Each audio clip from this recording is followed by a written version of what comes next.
আসসালামু আলাইকুম রহমতুল্লাহি বারাকাতু। আজকে দোয়া নিয়ে এসেছি। যদি কারো আপনজন মারা যায়, এই দোয়া পড়ে সান্ত্বনা দেবে এবং সবর করতে বলবেন। ইন্নাল্লাহা মা'আস সাবিরিন। আল্লাহ পাক রব্বুল আলামিন সবরকারীকে ভালোবাসেন। যে ব্যক্তি সবর করল, আল্লাহ পাকের কাছে ভালো থাকলো। আল্লাহ পাক রব্বুল আলামিন আমাদের এই সমস্ত দোয়াগুলো আমল করার তৌফিক এনায়েত করেন, আমিন। দোয়াটি হলো, ইন্না লিল্লাহি মা আখাযা ওয়া লিল্লাহি মা আ'তা ওয়া কুল্লি শাইইন ইনদাহু বিআজালিন মুসাম্মান ফাসবির ওয়াহতাসিব।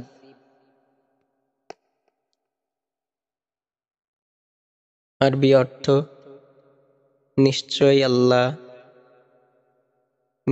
আল্লাহ পাকের যা তিনি নিয়ে নিয়েছেন আর যা প্রদান করেছেন তাও আল্লাহ পাকেরই, এবং আল্লাহ তাআলার নিকট প্রত্যেকের মৃত্যুকাল নির্ধারিত রয়েছে। সুতরাং তুমি ধৈর্য ধারণ করো এবং সওয়াবের আশা করো। দোয়াটি আবারও বলছি, যদি কারো আপনজন মারা যায়, এই দোয়া পড়ে সান্ত্বনা দেবে। ইন্না লিল্লাহি মা আখাযা ওয়া লিল্লাহি মা আ'তা ওয়া কুল্লু শাইইন ইনদাহু বিআজালিন মুসাম্মান ফাসবির ওয়াহতাসিব। নিশ্চয়ই আল্লাহ পাকেরই যা তিনি নিয়ে নিয়েছেন আর যা প্রদান করেছেন তাও আল্লাহ পাকেরই, এবং আল্লাহ তাআলার নিকট প্রত্যেকের মৃত্যুকাল নির্ধারিত রয়েছে। সুতরাং তুমি ধৈর্য ধারণ করো এবং সওয়াবের আশা করো।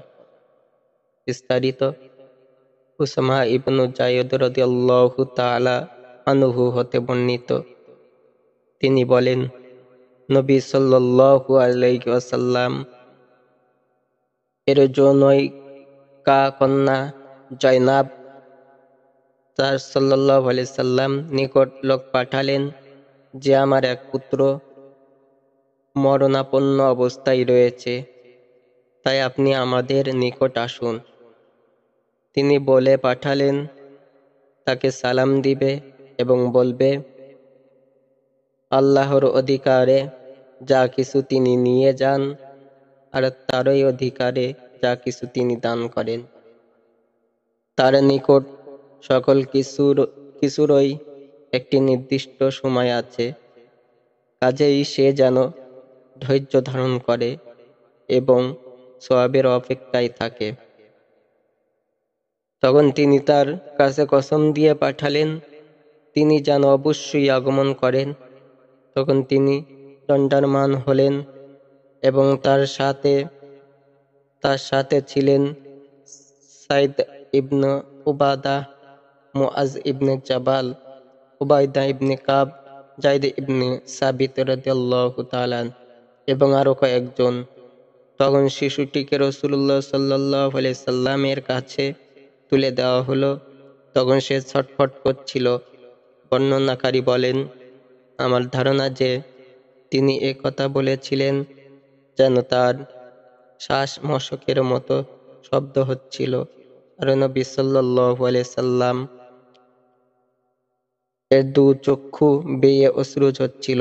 সাদ রাদিয়াল্লাহু তাআলা আনহু বলেন, হে আল্লাহর রাসূল, এ কি? তিনি বললেন, এ হচ্ছে রহমত যা আল্লাহ তার বান্দার অন্তরে গচ্ছিত রেখেছেন, আর আল্লাহ তো তার দয়ালু বান্দাদের প্রতি দয়া করেন।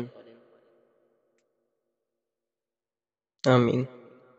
এরকম ছোট ছোট দোয়া এমন সমস্ত বিষয়ের দোয়া যদি পেতে চান, এই চ্যানেলটি সাবস্ক্রাইব করে সঙ্গে থাকুন। মদিনা বেঙ্গল সাউন্ড মদিনা বেঙ্গল সাউন্ড চ্যানেলটি আপনি সাবস্ক্রাইব করে সঙ্গে থাকুন এবং বন্ধুদের অপরজনকে শেয়ার করুন ইসলামের দাওয়াত দিতে। আপনি যদি এ দোয়া আমল করতে পারেন ইনশাআল্লাহ একদিন আখিরাতে লাভবান হবেন।